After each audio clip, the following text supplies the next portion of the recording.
नमस्कार। आप सब लोगों की सेवा में आज हम फिर से हाजिर हैं और अध्ययन में उस दिन हम लोग बुद्ध को पढ़ रहे थे। बुद्ध का थोड़ा सा भाग छूट गया है, आज हम लोग उसी को ख़त्म कर ले। पहले परीक्षा उपयोगी जो प्रश्न हैं वो कुछ छूट गए हैं जिन्हें हम लोग देखते हैं। तो बुद्ध के समस्त जीवन के बारे में पढ़ना है, हम लोग सभी पहलुओं का अध्ययन करना है। तो उनकी मृत्यु तक की घटनाएं हम लोग पढ़ चुके थे। हम लोग पढ़ते हैं आज 4 आर्य सत्य के बारे में। 4 आर्य सत्य, 4 आर्य सत्य। उन्होंने 4 आर्य सत्य बताए थे। कौन कौन से थे? नंबर 1 दुख। सबसे पहले बता दूं कि ये कहां से प्राप्त किए थे। इन्होंने उपनिषदों का अध्ययन करके ये बात जानी थी, ज्ञान प्राप्त किया था। 2 दुख समुदाय।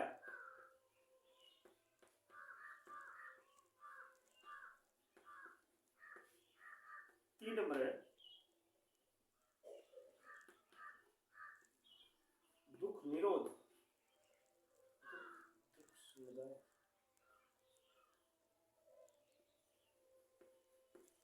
दुख निरोध। और नंबर 4 दुख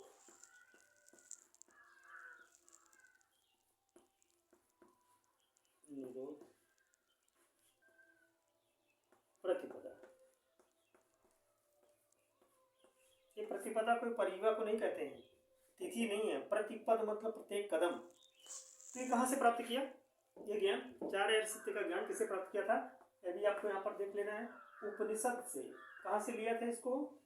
उपनिषद का अध्ययन करके ज्ञान प्राप्त किया था। ये बात आपको नहीं भूलना है। और दूसरी बात नहीं भूलना है, ये तो नंबर 1 हो गया। दूसरी बात कि बुद्ध के अंतिम संस्कार किसने किया? अंत्येष्टि कार्य मल्लों ने किया था। कुशीनगर पावपुरी के पास में मल्ल शासक थे और मल्ल जातियां भी थी, तो मल्लों ने अंत्येष्टि कार्य किया था। मल्लों ने किया, समझ गए? बताओगे आपको ये बुद्ध के अंत्येष्टि कार्य मल्लों ने किया था। नंबर 3 बात आगे ऊपर ही लिखते हैं हम लोग, चलो देख लेते हैं। 3 नंबर दूसरी बात, बौद्ध धर्म चौथी बौद्ध संगीत के बाद में। अभी बौद्ध संगीतों का बात करते हैं, जब पेज पलटेंगे तब। चौथी बौद्ध संगीत के बाद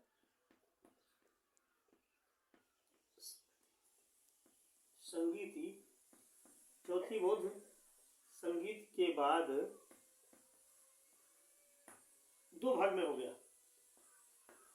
हीनयान और महायान 2 भाग में बट गया। कौन? बौद्ध धर्म। संगीत के बाद 2 भाग में हो गया बौद्ध धर्म। कितने भाग में? 2 भाग में बौद्ध धर्म बट गया, हीनयान और महायान। अब हीनयान कौन है तो महायान कौन है? देखिए, ऐसे संत, ऐसे भिक्षुक, ऐसे सन्यासी जो अपने निर्वाण की प्राप्ति के लिए अरहत पद को प्राप्त करते थे, शीघ्र ही अपना निर्वाण कर लेते थे तपस्या करके, तो वो हीनयान में आते थे। हीनयान में। महायान कौन थे? जो लोगों के कल्याण के लिए अपने निर्वाण में विलंब करते थे। समझ गए ना? जो अपने कल्याण की केवल बात करता हो, अपने निर्वाण की बात करता हो, वो हीनयान में। जो समाज के कल्याण की बात करता हो और अपने निर्वाण में देरी लगा दे, विलंब करे समाज के कल्याण के लिए, वो महायान। तो समझ गए ना आप? अब हम लोग पेज टर्न करते हैं, स्क्रीनशॉट ले लीजिएगा। धन्यवाद। हाँ, 4 बहुत संगीत। संगीत ही मतलब क्या समझ रहे हैं आप? संगीत का मतलब ये मत समझना कि कोई गाने बजाने की बात हो रही है। संगीत माने सभा होता था पाली भाषा में। संगीत माने सभा, संगीत माने सभा। 4 बौद्ध संगीतियां हुई। तो सबसे पहले की बात हम कर लेते हैं। पहला तो जिस साल में उनकी मृत्यु हुई थी 483 ईसा पूर्व में। कब हुआ? 483 ईसा पूर्व में। कहां पर हुआ? राजगृह में। कहां हुआ? राजगृह कहिए, राजगीर कहिए, राजगृह में हुआ। अध्यक्ष कौन था?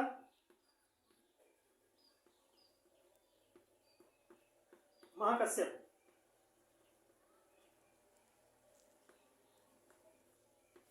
महाकश्यप, ये नाम नहीं भूलने, स्थान नहीं भूलने और सन नहीं भूलने। 483 ईसा पूर्व में राजगृह में अध्यक्ष थे महाकश्यप। और शासक कौन था?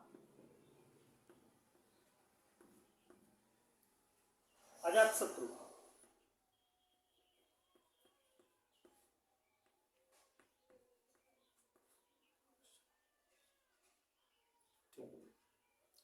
एक बात और बता दें कि महाकश्यप जो थे ये भगवान बुद्ध के पास करीब 15 वर्षों तक रहे।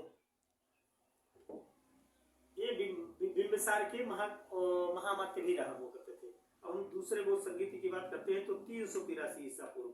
आपको याद करने में भी आसानी होगी, 483 है या 383 होगा, तो इसलिए आप याद भी कर लेंगे। 383 ईसा पूर्व में, 383 ईसा पूर्व में कहाँ हुआ भैया? तो ये हुआ वैशाली में। कहां पर?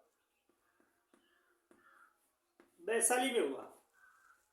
बुद्ध काल के दौरान वैशाली सबसे शक्तिशाली साम्राज्य माना जाता था। तो 383 ईसा पूर्व में वैशाली में हुआ। सभाकामी अध्यक्ष कौन था?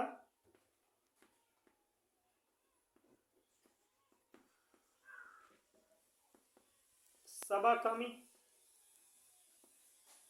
अध्यक्ष। शासक कौन था? कालाशोक।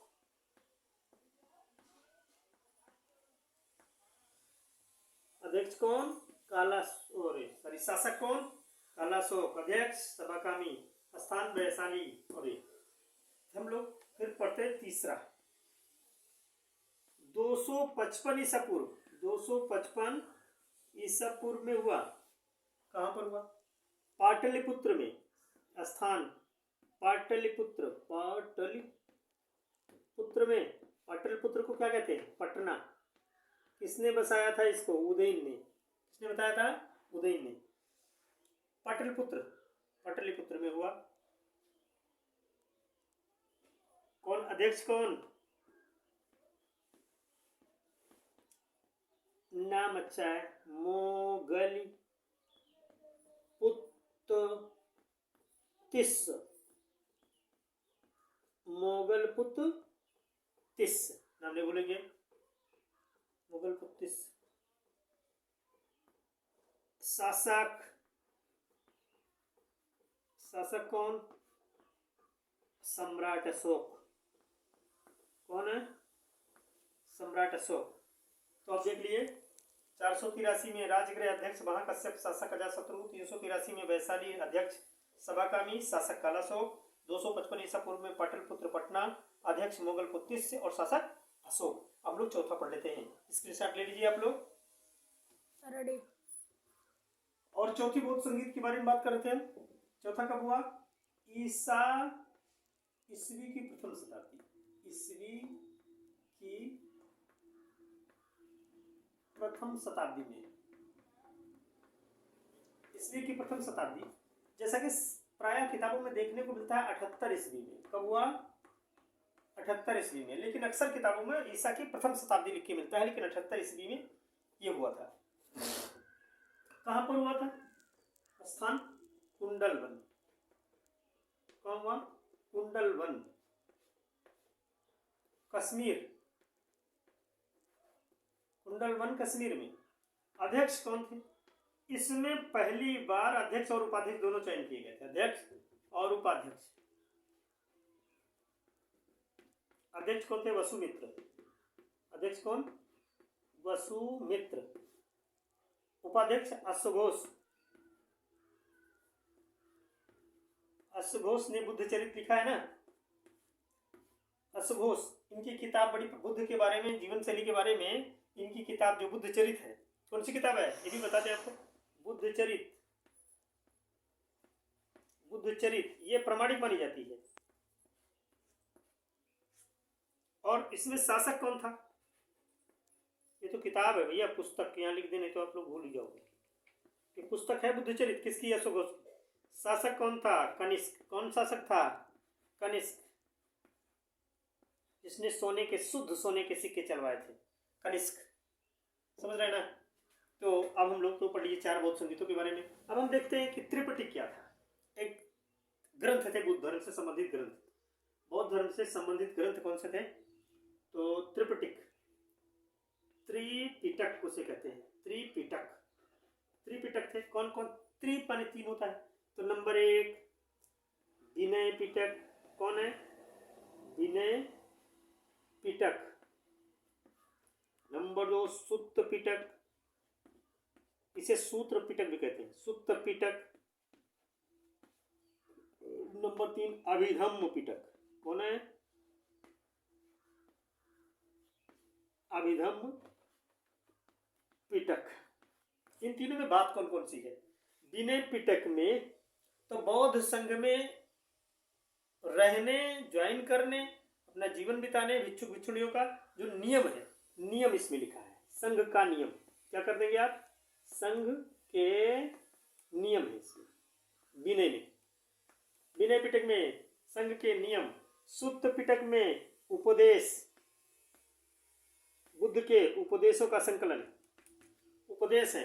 अभिधम्म पिटक में बौद्ध दर्शन, बौद्ध दर्शन है इसमें, बौद्ध दर्शन एवं महात्व आदि। विनय पिटक में संघ के नियम, सुत्त पिटक में उपदेश का संग्रह, अभिधम्म पिटक में बौद्ध दर्शन एवं महत्व। पेज टर्न करते हैं हम लोग, स्क्रीनशॉट आप ले लीजिए, बस ये क्लास खत्म भी करने वाले हैं। रेडी? हम बात करते थे जो त्रिपिटक थे, त्रिपिटक इनकी रचना कब हुई? रचना हुई ईस्वी की प्रथम शताब्दी, ईस्वी की प्रथम शताब्दी वही 78 के करीब में ही। श्रीलंका के एक राजा थे, श्रीलंका के राजा थे। कौन? जो बौद्धिस्ट था, राजा थे वत्तगामिनी। कौन थे? क्या नाम था उनका? वत्तगामिनी, वत्तगामिनी। कौन राजा थे? वत्तगामिनी। ये बौद्धिस्ट था, बौद्धिस्ट था। इसके संरक्षण में, इसके संरक्षण में रचना हुई। किसकी रचना हुई? त्रिपिटक की रचना। किसकी रचना? वत्तगामिनी लिखा है। ये शासक था, श्रीलंका के राजा थे, वत्तगामिनी, बौद्धिस्ट था। इसके संरक्षण में रचना हुई किसकी? त्रिपिटक, तीनों पिटक की रचना हुई। देख लिया ना? अब हम बात करते हैं क्या? हाँ, सबसे पहले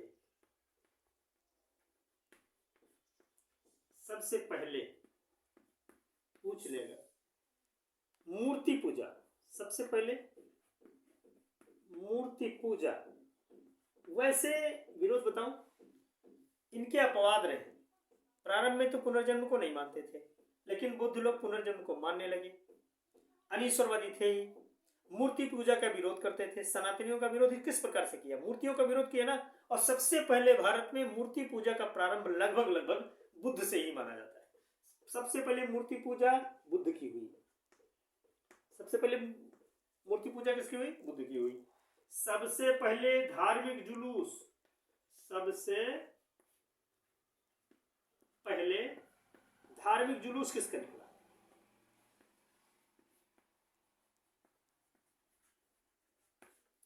बौद्धों। किसका? सबसे पहले धार्मिक जुलूस किसका निकला? बौद्धों का निकला। इनके अधिक से अधिक मूर्तियां गांधार शैली में बनी, गांधार शैली में बनी। लेकिन जो पहली मूर्ति है, प्रथम प्रथम जो है वो मथुरा शैली में बनी। किस शैली में? मथुरा शैली में। अच्छा, एक चीज और स्क्रीनशॉट लीजिए, बस 1 मिनट के लिए बताते हैं। बुद्ध को एशिया का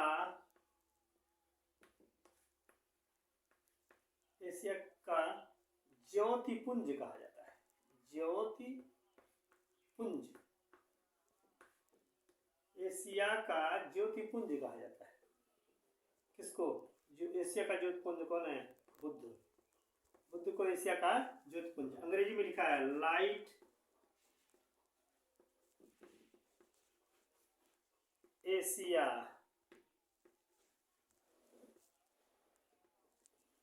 लाइट ऑफ एशिया पुस्तक का नाम है। ये कौन है? पुस्तक कक्षा 12 में चलती थी ना, याद होगा आप लोगों को। कक्षा 12 में हम लोग पढ़ते थे पुस्तक। इसको एडविन आर्नोल्ड ने लिखा है। एडविन किसने लिखा है? एडविन आर्नोल्ड ने। हिंदी में लिख दें, कुछ लोग ना जानते हो। आर्नोल्ड ने कौन है? एडविन ऐसे नहीं है, एडविन है।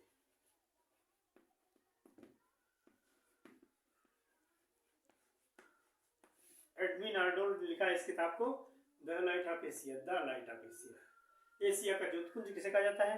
बुद्ध को कहता है। इसके साथ हम बंद करते हैं। धनंजय शुक्ला 5507।